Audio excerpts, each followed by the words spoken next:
어제 윤석열 전 대통령 내란 재판에서 윤 전 대통령이 국회 병력을 1,000명은 보냈어야 한다고 이야기했다는 증언이 나왔습니다.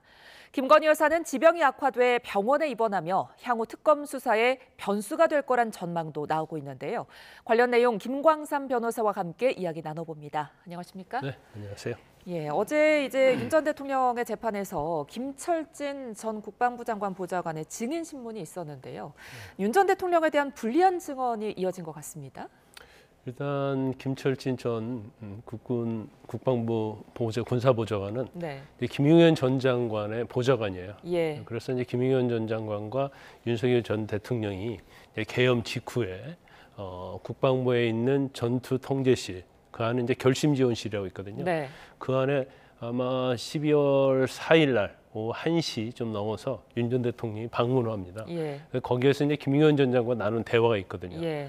그런데 그때 윤 전 대통령이 김용현 전 장관에게 국회에 군인을 몇 명 보냈느냐 이렇게 물었다는 거잖아요. 네. 몇 명 투입했느냐. 그러니까 500명 투입했다고 하니까 한 1,000명 정도는 보내야지 이런 네. 얘기를 했다는 거예요. 예. 그래서 그런 얘기를 옆에서 김철진 군사보좌관이 들었다는 거죠. 예. 그 내용을 증언한 겁니다. 예, 말씀하신 국회에 군인 1,000명을 보냈어야 했다는 그 발언.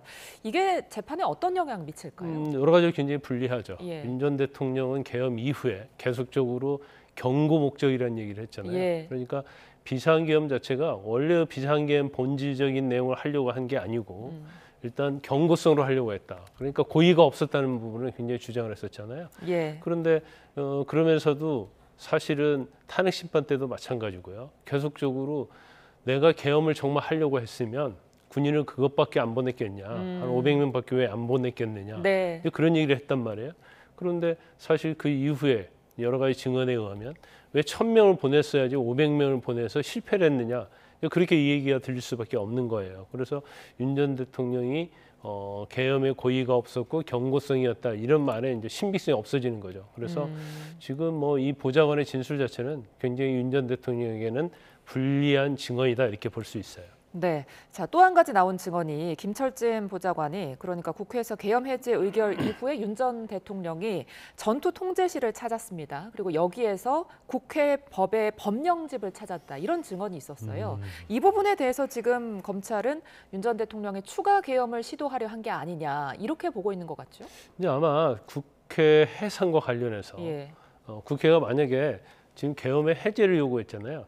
근데 해제 절차에서 뭔가 흠이 있으면 사실은 아마 윤 전 대통령 입장에서 보면 계엄을 해제하지 않으려는 생각이 있었던 걸로 보입니다. 그래서 계엄을 해제하지 않으려는 생각이 있었던지 아니면 또 이게 문제가 있기 때문에 네. 다시 계엄을 선포하는 그런 시도가 있었을 가능성이 크다 이렇게 검찰은 보고 있는 거죠. 그래서 예. 지금 뭐 법령제를 다시 받느냐 안 받느냐 이게 뭐 어떻게 보면 별거 아닌 것처럼 보이지만 네. 사실 이제 법령집을 꼼꼼히 보면서 국회의 계엄 해지 요구 절차에 흠이 있다고 한다면 계엄을 다시 선포하든지 예. 아니면 계엄 자체를 아직 아예 해제를 안 해버릴 수가 있어요. 네. 그럼 계엄은 계속 가는 거잖아요. 왜냐하면 계엄 자체는 군을 동원해서 실력을 행사하는 거기 때문에 사실 계엄 해지 요구에 법적인 문제가 있다고 계속 주장을 하면서 계엄 정국을 만들어 버리면 네. 사실 굉장히 이제 중대한 국면으로 갈 수 있죠. 이 부분에 대해서 이제 검찰은 당시 윤 전 대통령이 법령집을 보고 뭐 국회법과 관련된 것을 검토한 것은 계엄 해제 의사가 없었다. 이제 이런 부분을 좀 강조하는 걸로 보입니다. 네, 반면에 이제 윤 전 대통령은 직접 입장을 밝혔는데 이 국회법을 검토한 이유가 국회의 절차가 미비했기 때문이다 이렇게 주장했거든요. 그렇다면 재판부는 어떻게 판단할까요? 일단 이 미비 자체는 지금은 별 문제가 되지 않죠. 만약에 계엄 해제 요구에 해제를 안 했더랄지 네. 다시 계엄을 선포했다고 한다면 법령집 찾은 거와 관련해서는 뭐 문제가 될 수 있겠지만 그게 아니고 계엄 해제 절차를 거쳐서 국회 요구에서 바로 해제를 해버렸기 때문에 사실 뭐 이 부분 자체는 이제 지나간 일이 돼버린 거예요. 예. 그래서 단지 뭐 계엄의 어떤 고의성과 그다음에 가능성, 계엄을 다시 할 가능성 이런 부분에 있어서는 재판부에 윤 전 대통령에 불리한 심증을 형성할 수는 있겠죠. 예. 자, 이런 가운데 윤 전 대통령 측에서 경찰의 3차 소환 통보에도 불응하겠다 이런 방침을 밝혔습니다. 네.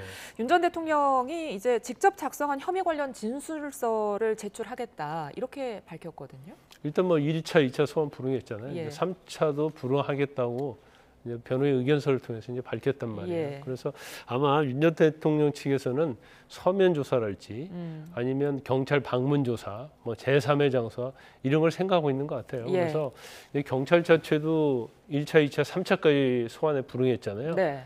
그러면 이제 강제 수사를 할 것인지, 이제 강제 수사라는 것은 결국 이제 체포영장을 발부받아 가지고 네. 강제 집행해서 구인해서 조사받는 거거든요. 그래서 네. 아마 그 부분 자체를 이제 경찰은 더 이상 소환을 하지 않을 걸로 보여요. 왜냐하면 워낙 윤 전 대통령 측에서 강하게 예. 소환에 불응하고 있기 때문에 그러면 결과적으로 강제 수사로 가느냐 아니면 윤 전 대통령이 요구하는 뭐 서면, 제3의 장소, 방문 조사 뭐 이런 걸 고려하느냐 그 부분에 굉장히 경찰의 고민이 깊을 거다 이렇게 봅니다.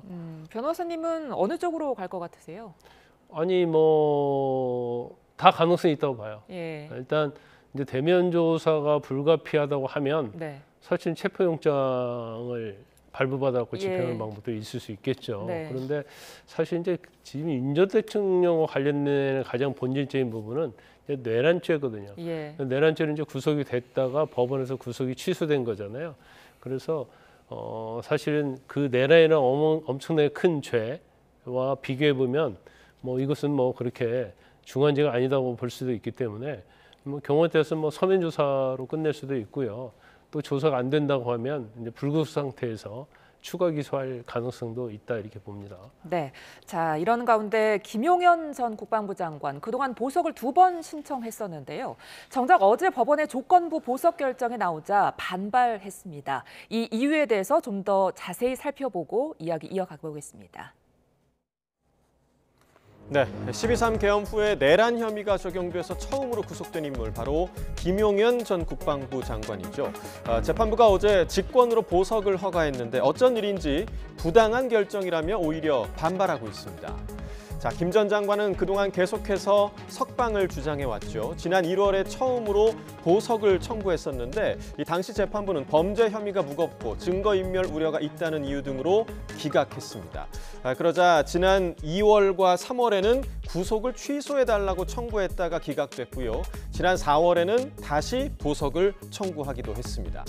자, 이러던 김 전 장관이 이번에는 풀어준데도 나가지 않겠다고 버티는 이유, 바로 구속기한에 있습니다.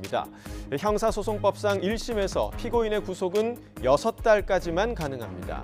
지난해 12월 27일 구속 기소된 김 전 장관의 구속 만기는 오는 26일이죠. 이때까지 재판을 마치지 못하면 곧바로 조건 없이 김 전 장관을 석방해야 하는 상황입니다. 반면 재판부가 어제 허가한 보석은 여러 조건을 달아서 피고인을 풀어주는 제도입니다.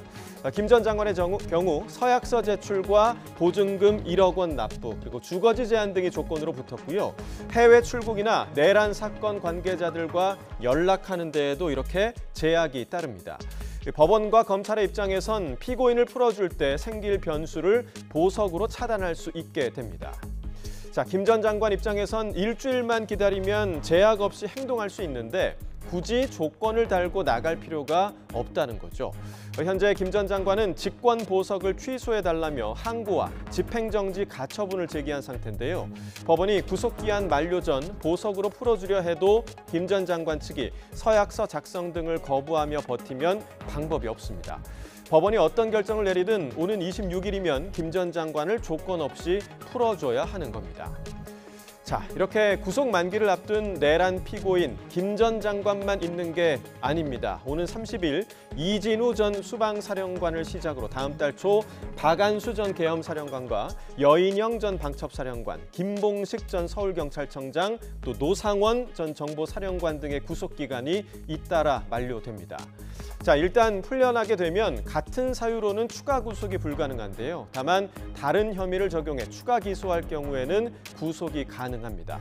만약 이들이 무더기로 석방된다면 본격 출범을 앞둔 내란 특검이 향후 수사를 거쳐 이들에 대한 재구속을 시도할 거란 전망도 나오고 있습니다.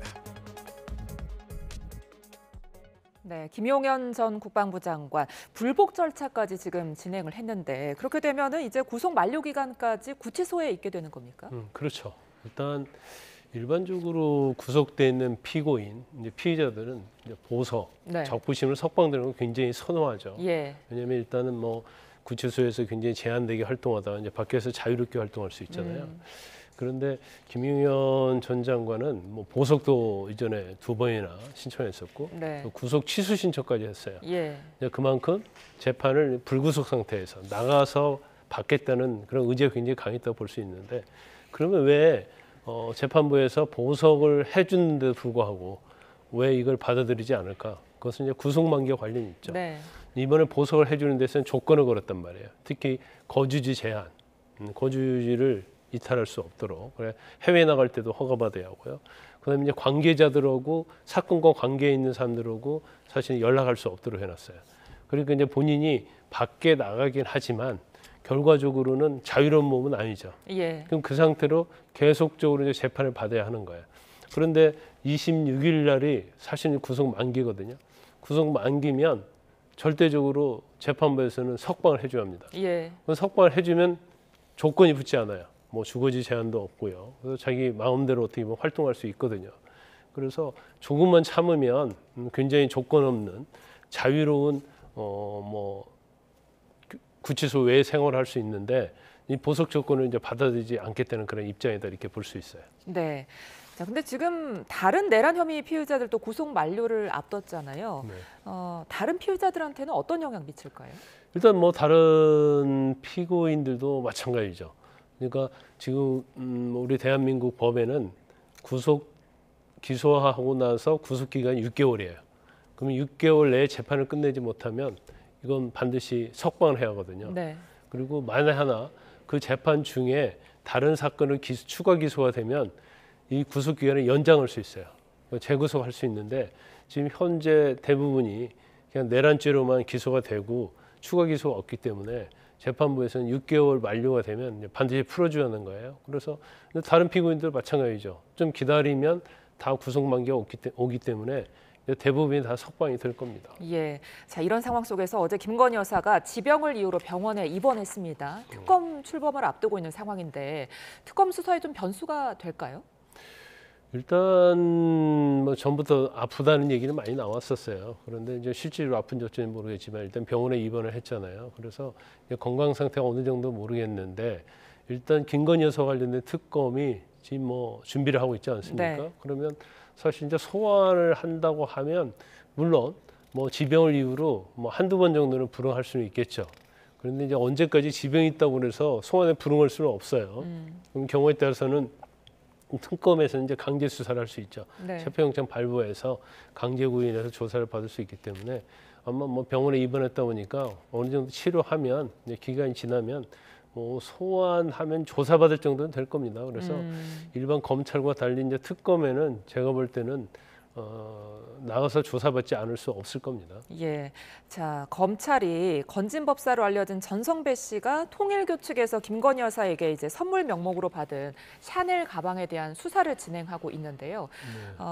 이 가방을 가방 한 여러 개 그리고 신발 한 켤레로 교환된 걸로 지금 파악이 됐습니다.